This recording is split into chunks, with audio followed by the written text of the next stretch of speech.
What a web, and welcome to part 2 of our expense T&E data clustering.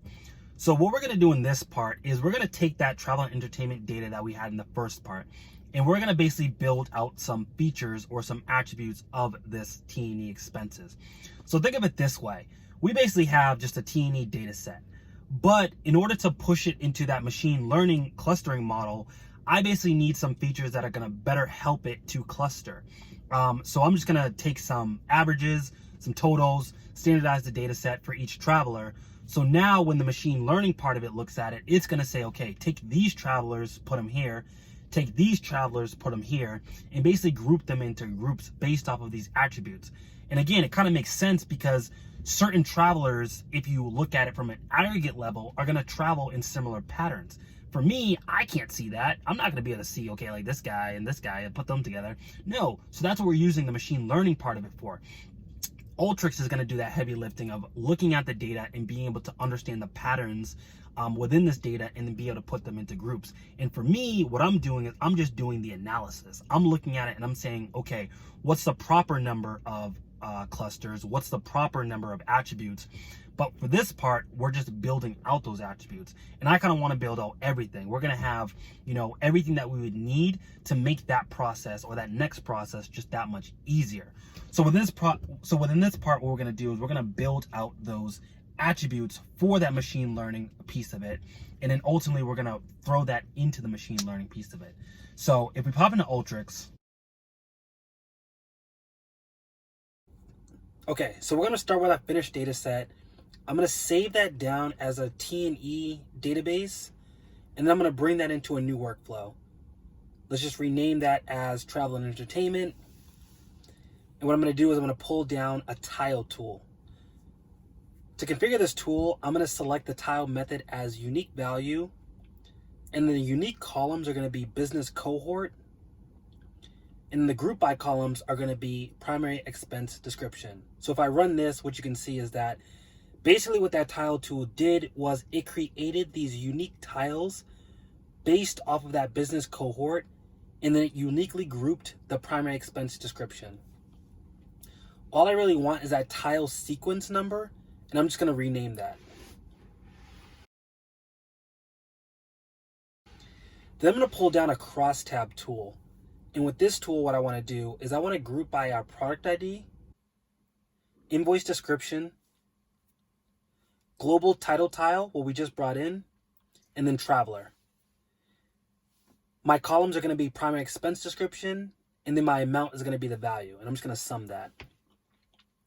So now if I run the workflow, what we can see is I grouped by my product ID, my traveler, and my invoice, as well as my global title tile, and then I cross-tabbed my primary expense description with the associated values.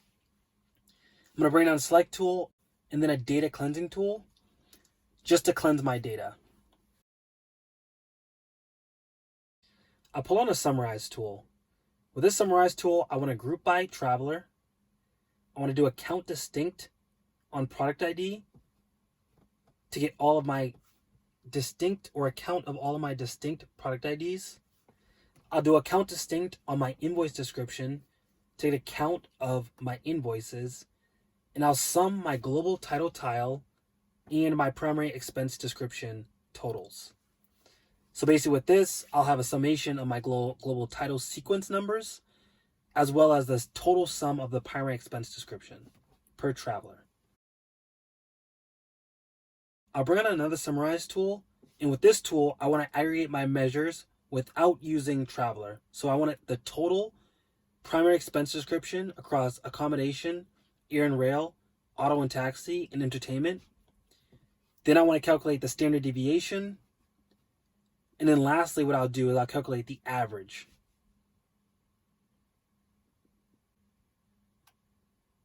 Then I'll just rename the tool. I want to bring on an append tool, and I'm going to append all of my summarized metrics to my main data stream. If I pull on a formula tool, I want to set this up to standardize each of my primary expense descriptions. So we'll start with accommodation. The formula for this is going to be the accommodation per traveler, the average accommodation, so basically what we summarized in that summarized tool up at the top, and then the standard deviation. So take the summarized accommodation per traveler, subtract the average, and divide by the standard deviation.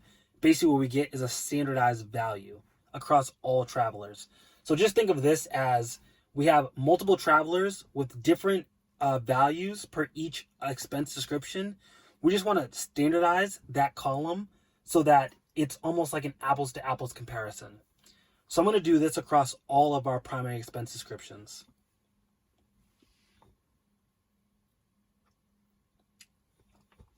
Then I'm just going to rename the tool and then bring on a second formula tool. And with this one, what I want to do is I want to create a percentage of total of each primary expense description.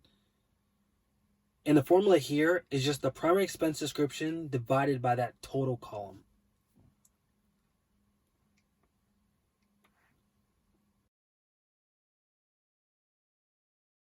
I'll change the data type to float and duplicate this across all the primary expense descriptions.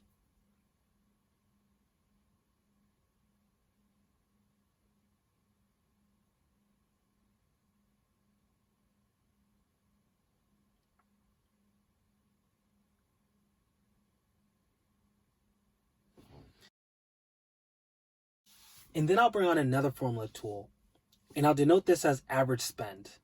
So basically what I want to do here is I want to calculate the average across every primary expense description. So air and rail, accommodation, auto and taxi, as well as entertainment and meals. I'll create another column called total spend. And this will just add up each primary expense description for each traveler.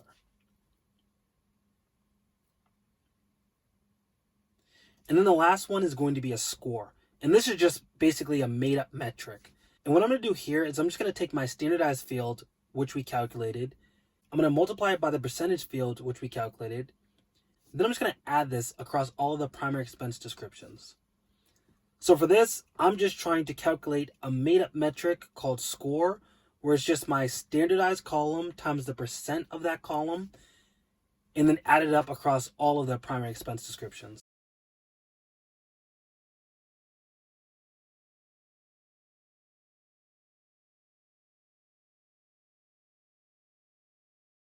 I'll bring on a select tool and I'll deselect everything other than the traveler, product ID, invoices, global title, the average spend, the total spend, the score, my standardized metrics, as well as my standard deviation.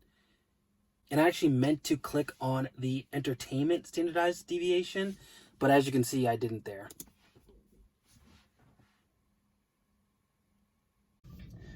Okay, so now we basically have what we want. We have all of our features, or at least for the most part, the features that I believe are necessary in pushing to our clustering analysis.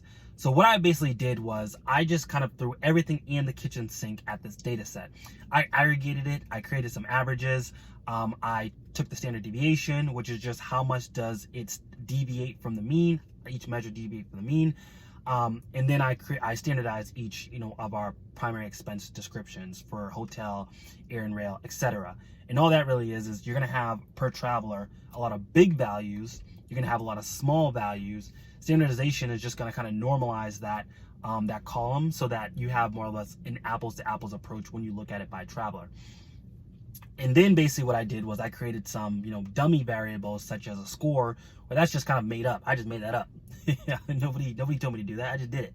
But ultimately what I'm doing is I'm just trying to create as many features as I can that's going to better help representate this data when I push it into the clustering method. And this might be different for your process. You might already have some of these features. You might not have these features, but it's just me kind of using what I know about this data set and just trying to build out some features that are going to help that machine learning process. So that's what we're going to do in the next part. We're actually going to take this and push it into those predictive models. And then ultimately we're going to have clusters. And then we're going to take those clusters, layer it into our original data set, and then try to pull out some insights or see what we can extract from this data set using this predictive modeling. So stay tuned for that, because we're gonna go through the progression of building out that process.